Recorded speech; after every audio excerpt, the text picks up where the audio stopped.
Fire signs, Aries, Leo, Sagittarius, kamusta kayo? Ito yung mga mensahe na dapat mong malaman sa araw na ito, January 18.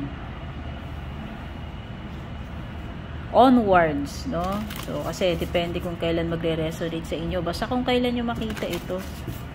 Fire signs, Aries, Leo, Sagittarius, ito yung mga mensahe na dapat mong malaman.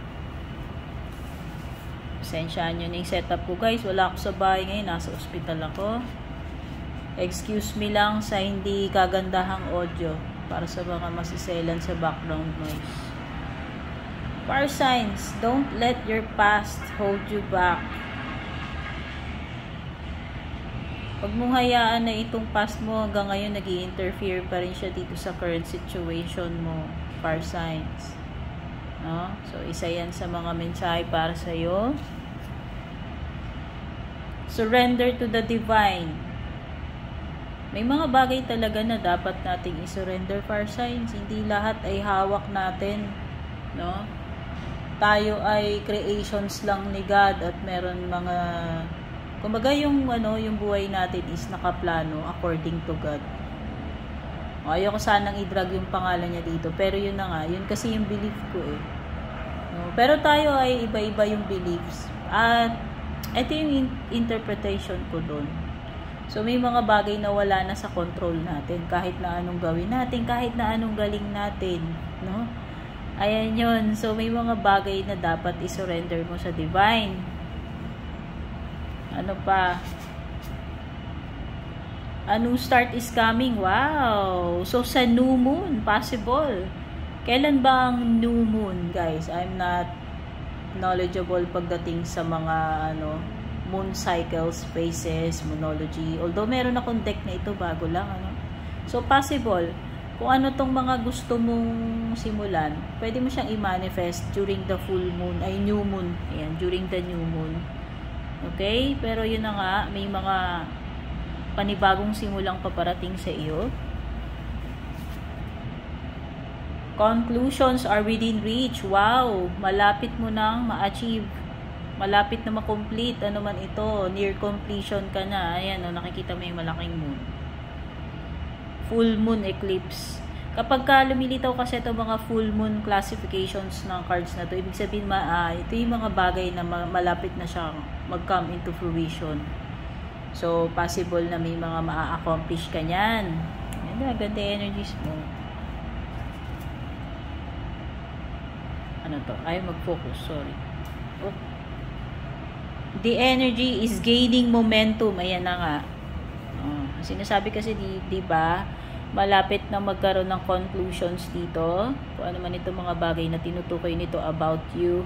The energy is gaining momentum. Pabilis na ng pabilis, no? Ibig sabihin, pabulusok na siya doon sa kung ano yung magiging outcome, yung sa pinaka-climax ng kalagayan or situation mo. So, expect mo na, magkakaroon na talaga ng, ng outcomes ito, kung ano man itong mga bagay na ito, no?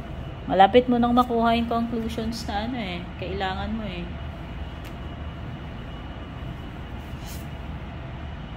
Work through your fears. Fears, insecurities, ano ba ito? So, ito yung nakaka-cripple sa iyo sa ngayon. Fire signs, Aries, Leo, Sagittarius, no? Learn to work through your fears. Ito yung kailangan mong ayusin. Ano ba itong mga kinakatakutan mo mangyari? Insecurities, yan. Inhibitions mo. Ito yung nakakahinder sa iyo, sa kung ano yung mga kailangan mong gawin. Ito yung pumipigil, ito yung nagiging sagabal sa iyo. So, huwag ka magpa-apekto dyan sa mga fears mo.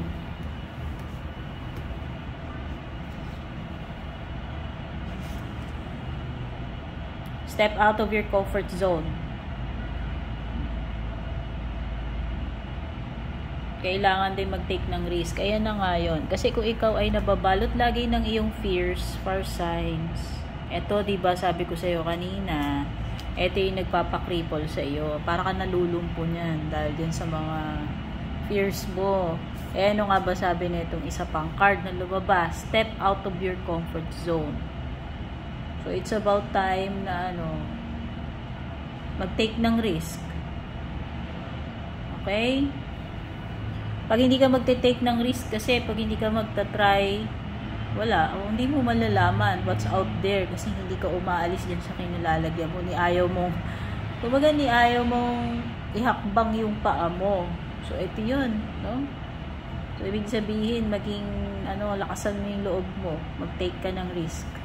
Baka sa career mo yung tinutukoy dyan, or sa kung torpe-torpe ka manligaw, pwedeng ganun, no? Pwedeng ibang bagay. Pero yun na nga, kailangan mo pa rin mag-try, bottom line. Communication is key. New Moon in Gemini. Kasi Gemini represents Mercury.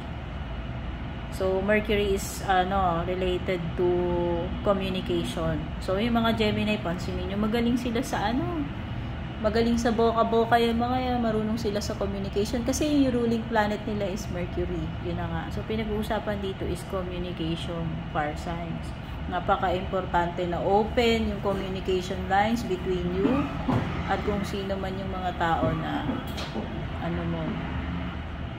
na nakaka-deal mo. Okay? So, alam naman natin, minsan kapag kulang sa communication, nagkakaroon ng misunderstandings, misinterpretations. Minsan nga, pagka sa chat, diba? Sa experience natin, nag-chat ka ng ganito dahil hindi kayo nag-uusap ng face-to-face. Minsan, iba yung dating nung chat, akala mo galit eh.